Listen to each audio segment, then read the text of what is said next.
we will convert the values of delta into क्या star.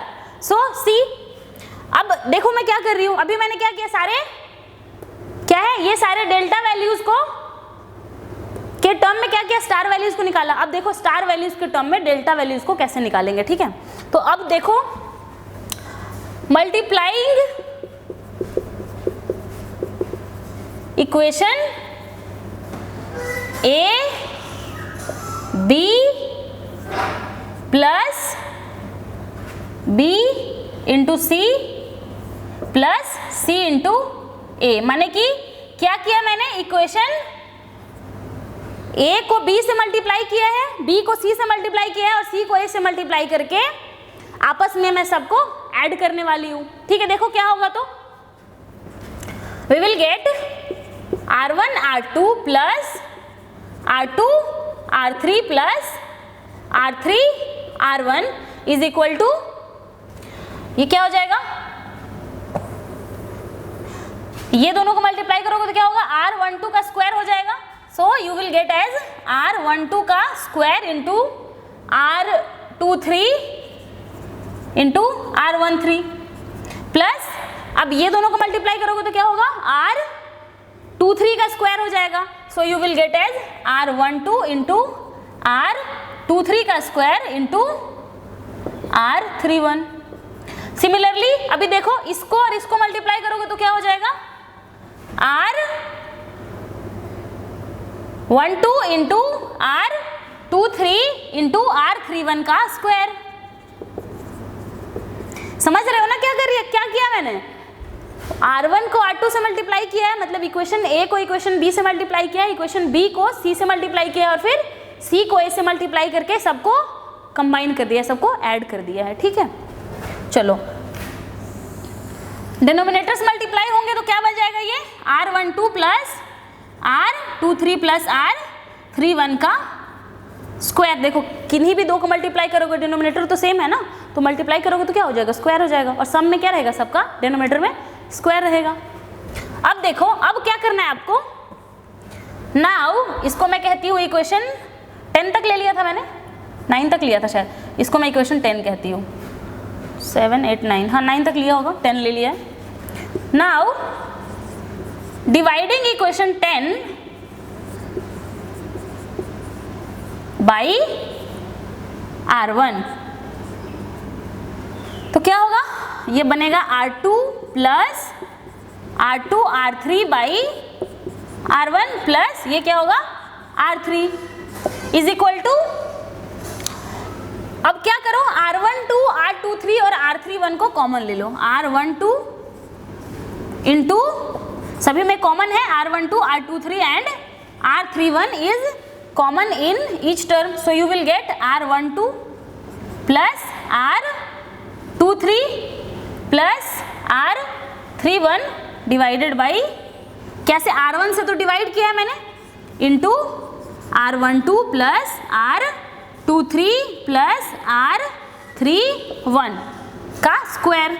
देखो ये एक टर्म ये स्क्वायर टर्म से कैंसिल हो गया, तो अभी क्या बचा, you will get as R2 plus R2 R3 by R1 plus R3 is equal to R12 into R23 into R31 by R1 into R12 plus R23 plus R31. Now I am saying this is equation number 11. अब क्या करोगे, R1 का value equation number A से लाके equation number 11 में रख दो. Now substituting the value of R1,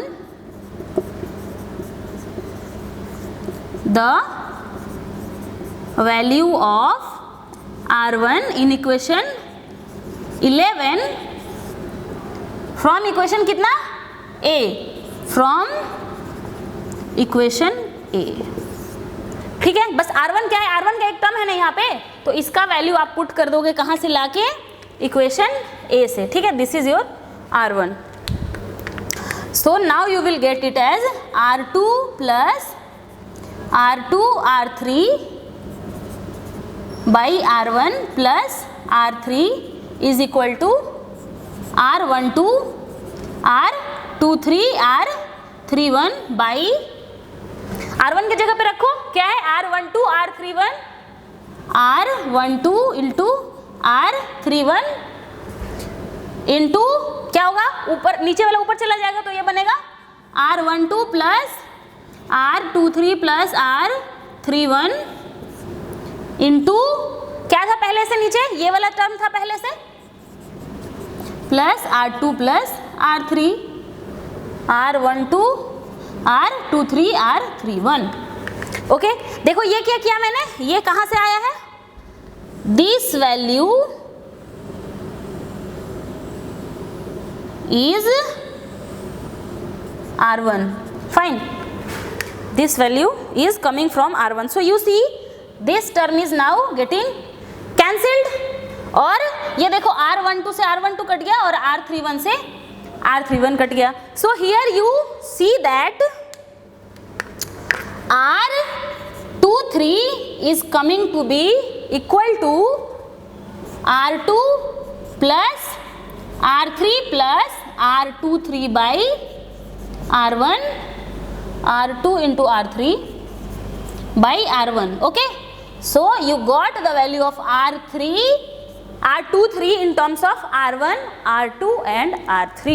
अब आप देखो ये थोड़ा बड़ा लग रहा होगा आपको याद करने में, है ना, तो क्या कैसे याद रखोगे, 2 और 3 के बीच का जब आपको निकालना होगा रेसिस्टेंस, 2 और 3 कौन सा रेसिस्टेंस है, डेल्टा रेसिस्टेंस है, तो अगर आपको इसका स्टार निकालना होगा, मतलब ये क्या है, ये डेल्टा रेसिस्टेंस है और ये सारे क्या है, स्टार रेसिस्टेंसेज है, तो अगर आपको ये 2 और 3 के बीच का डेल्टा निकालना होगा तो क्या करोगे, 2 और 3 स्टार का ऐड कर दोगे और 2 और 3 स्टार का मल्टीप्लाई करके R1 से डिवाइड कर दोगे। अब आप देखो आराम से आप इस पैटर्न को याद रख सकते हो।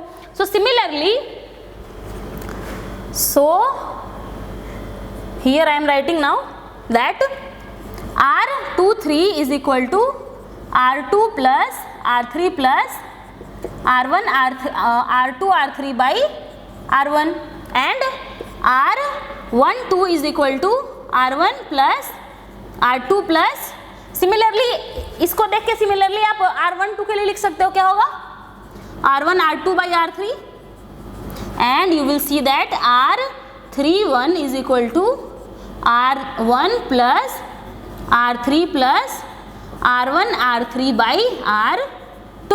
So what did we see? We got 3 equation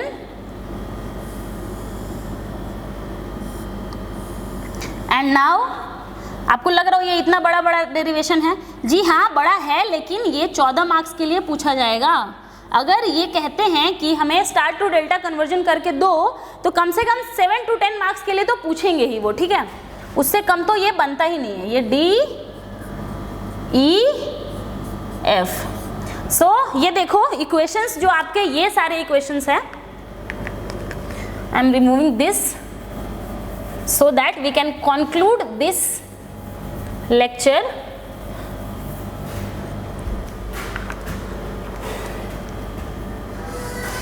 These 3 equations, the equation A, B and C, what you have done, you have converted your delta into star, so this is delta to star conversion, fine, and this is these 3 equations you have got, क्या है ये, these are from star to delta, माने कि delta को star और star को delta में convert करना हमने सीख लिया। अब हम कुछ पर्टिकुलर केसेस देखते हैं जो कि बहुत ही ज़्यादा ज़रूरी है, ठीक है, ज़्यादातर केसेस में आप ये स्पेशल केसेस यूज़ करोगे। आई होप आपने कॉपी कर लिया, अगर नहीं किया तो अभी भी पॉज करके कर सकते हो, अभी मैं इसको रिमूव कर रही हूँ, okay. Now we will see some very particular cases about the star delta conversion। This star delta conversion का अगर डेरिवेशन आपसे पूछेगा ना एग्जाम में, मिनिमम 7 से 10 मार्क्स बनते हैं इसके लिए। And I hope I have taught you in a very clear manner You should not get confused after watching this. And you know what? You have to just study once the star delta conversion. After that you have to just use the formula. आपको BTech BEE के बाद आपको कहीं पे भी ये star delta conversion का derivation नहीं पूछेगा, ठीक है। आपको एप्लीकेशंस मिलेंगे गेट के क्वेश्चंस में, डिफरेंट कॉम्पिटिटिव एग्जाम्स में, लेकिन कहीं भी आपको मोस्ट प्रोबेबली कहीं भी आपको इसका डेरिवेशन नहीं पूछा जाएगा। तो आप क्या करोगे, एक बार लाइफ में इसको डिराइव करोगे, इसको समझोगे और पूरी जिंदगी इसको यूज करोगे, ठीक है। अब now let us see special case about star delta conversion. Special case when R1 is equal to R2 is equal to R3, तो अगर R1 R2 R3 बराबर हो जाए तो R23 क्या होगा, देन इसको मैं R के बराबर कह देती हूं, ठीक है। Then your star to delta conversion will be like star to delta, माने कि फिगर बना देती हूं मैं छोटा सा।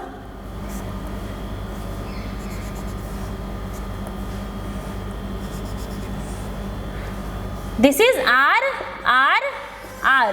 So you will get your delta like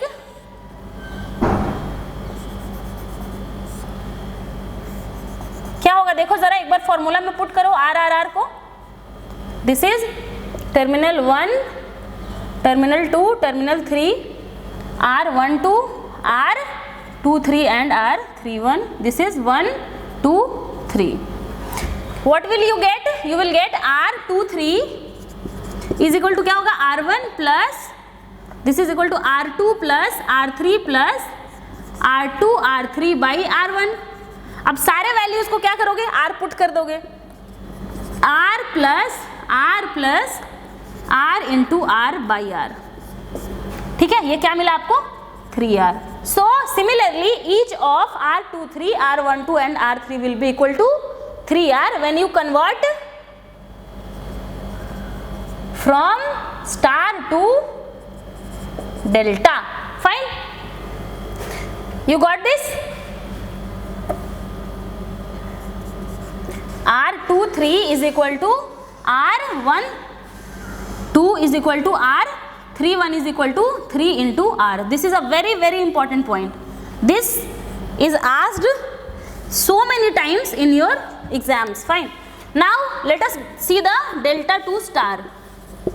When the delta resistances are equal means R12 is equal to R23 is equal to R31 is equal to R, then what happened to the values of R1 and R2 and R3? This is 1, this is 2. Now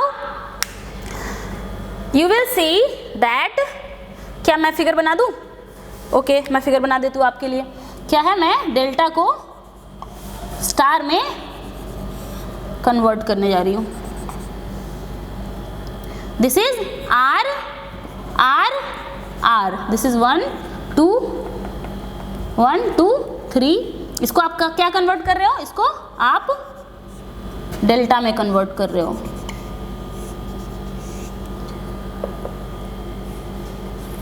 okay,